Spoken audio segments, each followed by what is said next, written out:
why BHANG? Why not other drugs? And number two, whether we can legalize it indeed, so that people can use it.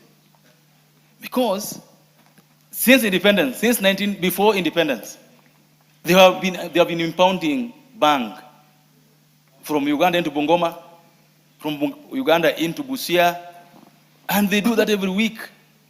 It's not the way to go about it. It's not stop it. People who are inclined to take BHANG will take BHANG, legalize or illegal, illegal or illegal. So the idea that we keep saying BHANG is illegal, does it make it illegal because we said it's illegal? We must get a way of dealing with BHANG in a better manner than the issue of illegalizing BHANG. Because there are people who believe, and here I have to give a personal example on this matter, that 5 years ago, I went down with a terrible, serious back pain. I was recommended for surgery in India. And I said, the doctor told me, no, you're too young for a back surgery. And Mr. Speaker, for a whole year, I got BHANG. Every evening at 10 p.m., I would boil it. I would boil it and take it every evening before I go to sleep. Let me give a personal example of this. You are confessing the commission of a crime. Yes, and the police can do what they want to do.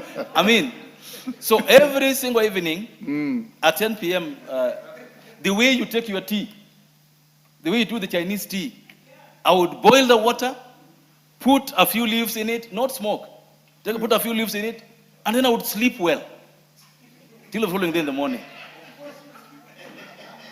I did this for a whole year, Mr. Speaker, and I got better.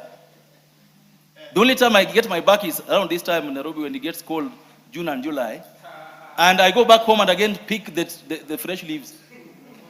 At 10 p.m., I mean, you can grow BHANG. You've been told it's grown everywhere. And so I don't believe, Mr. Speaker, that keeping saying that BHANG is illegal, BHANG is bad. They have been impounding BHANG since 1960s, 60s, 50s from Uganda. And it's not stopped. So impounding, talking about the police, it will not help. We need to get a way around the BHANG matter, more with education, more with a better way of dealing with it, because it can't be, and I can see Honorable Chika looking at me, it can't be that BHANG helps with medicine in Mexico, BHANG helps medicine in America, but in South Africa, Mr. Speaker, you go there are shops, open shops, where you go in and you're told, the medicine, if they ask you whether you want to take it as medicine or you want to take it to get a high. We must deal with it that way. We can't keep doing the provincial police, but the colonial way of that BHANG is bad, or you can't do this there. No. We need to get reality and say that this BHANG has been there for a long time. How best do you deal with it, Mr. Speaker? That's my 2 cents on the matter. Elachi.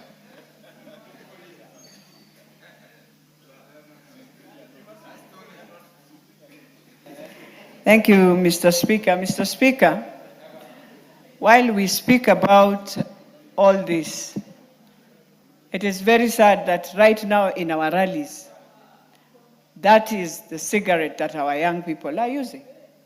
So we must ask ourselves as a country, as much as you'll say it's illegal, you cannot tell any Nairobian when you're in a rally, they have now started, they are smoking in front of you, the police are there.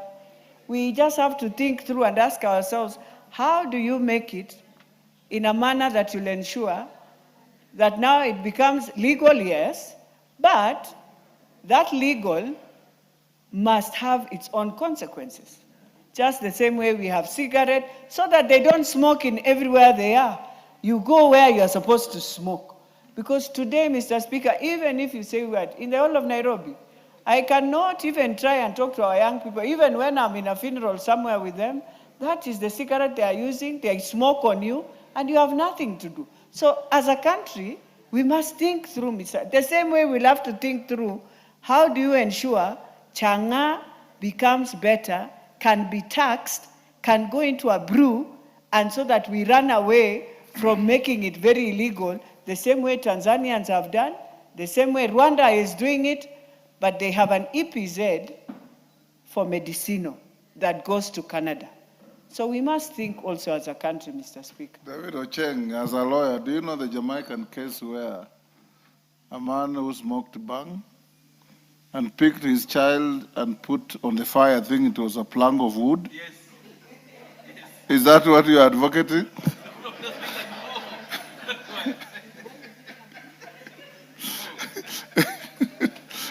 Yes, Owen Bayer.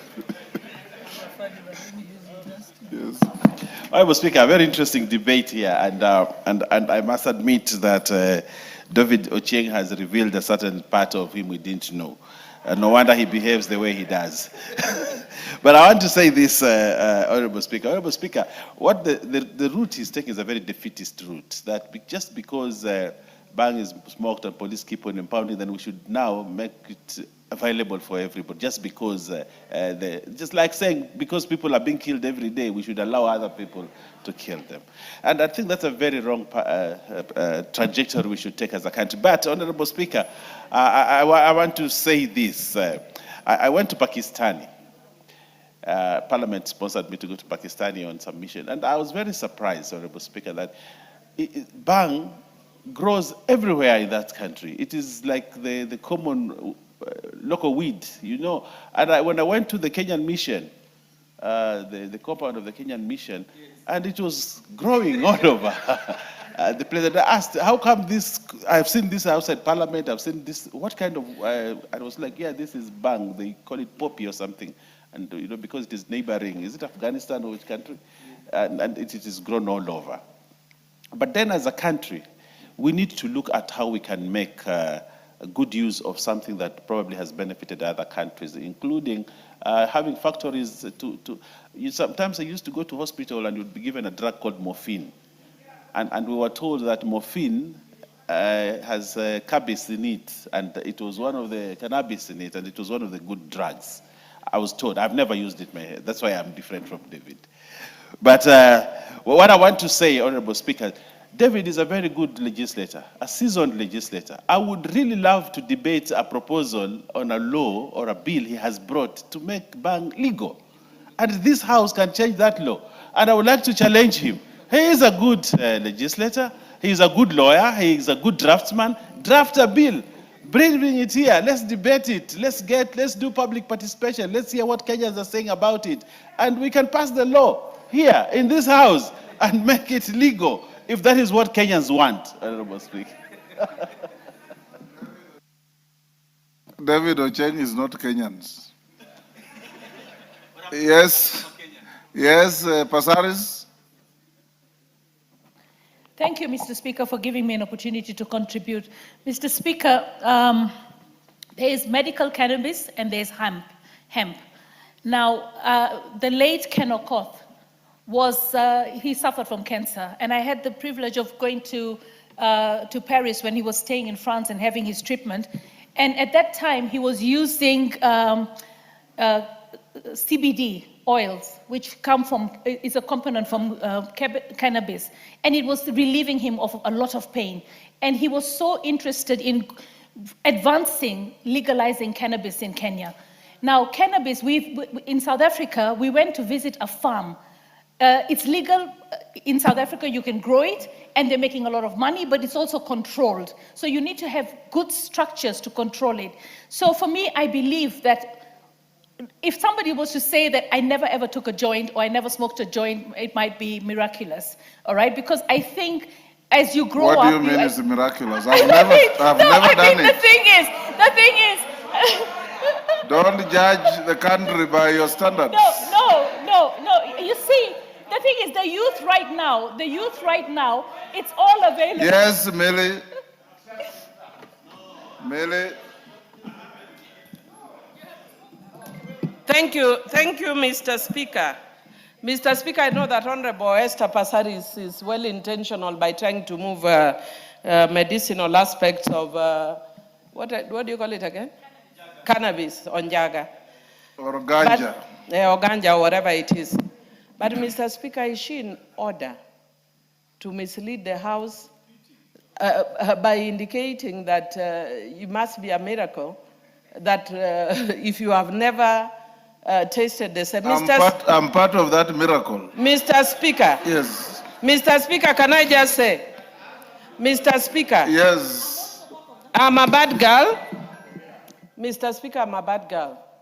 But you can't believe I've never even touched cigarette, never touched alcohol, never touched anything in that category. Only church wine. That's the only one I've tried. So is she in order in misleading people? Mr. Speaker, there are some of us who are naturally high. We don't need we don't need njaga. I was born naturally high. I don't need njaga. Yes, Pazaris, finish up. Okay, Mr. Speaker, the thing is, there are places that you go and you hear this fragrance and people say, hey, that's bangi. All right, who is smoking bangi here? I've actually been to certain meetings where people are saying, who is smoking? And you're trying to find out who's smoking. You've always been around smokers, so it happens. But the thing is, I think as a country, we have to recognize that it is readily available. You can order it online. It is delivered to you, including CBD. So I had the privilege of being invited by Richard Branson to his island in Necker. And the reason I was invited there is because he was hosting a number of members of parliament to try and advance and push medical cannabis, because he said we needed it. There was a patient in Canada. Canada, it's legal. There was a patient in Canada who said, I don't want opioid painkillers. They are addictive. I want medical cannabis. And Canada actually legalized it. I remember trying to have this conversation with the former president. And I actually said, we need to consider this when we were in Vancouver for Women Discover. And he said that, you know what, I do not want to do it in Kenya because already there's always talk that it's being smoked even in State House. So the thing is, do it in the future, but not in my tenure. So what I want to say is, let's be realistic. When my grandmother was ailing, I was giving her the scientific medical painkillers. My uncle was boiling bangi for her and giving her bangi tea, saying that this was relieving her pain. So what I'm saying is this conversation has to be had. Our children are readily having it, and there's two kinds of bangi. There's bangi for self-use, and there's bangi where you're trafficking it and selling it all over. So as a country, it's a conversation we have to have. Unfortunately, the religious institutions will say no, but it is already there. It is available readily. Our children are having cookies. Let me tell you, our children are also making cookies with bangi in their houses and selling them. They're having parties where they're getting intoxicated. So let us not live in a box. The fact is, what kind of parents are you guys? No, the thing is, it is happening. Yes. Let me tell you, don't say Mr. Speaker, it is happening. It might not happen in my house, but it's happening in somebody. Songole.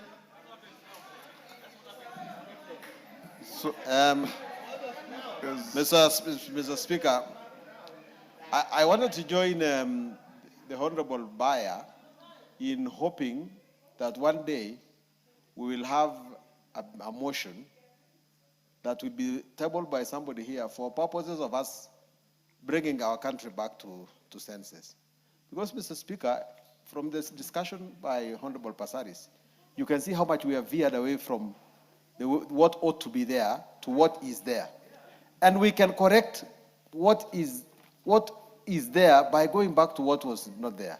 Because, Mr. Speaker, there could be very many benefits of psychotropic substances, but those benefits are far outweighed by the loss that it is bringing to our society.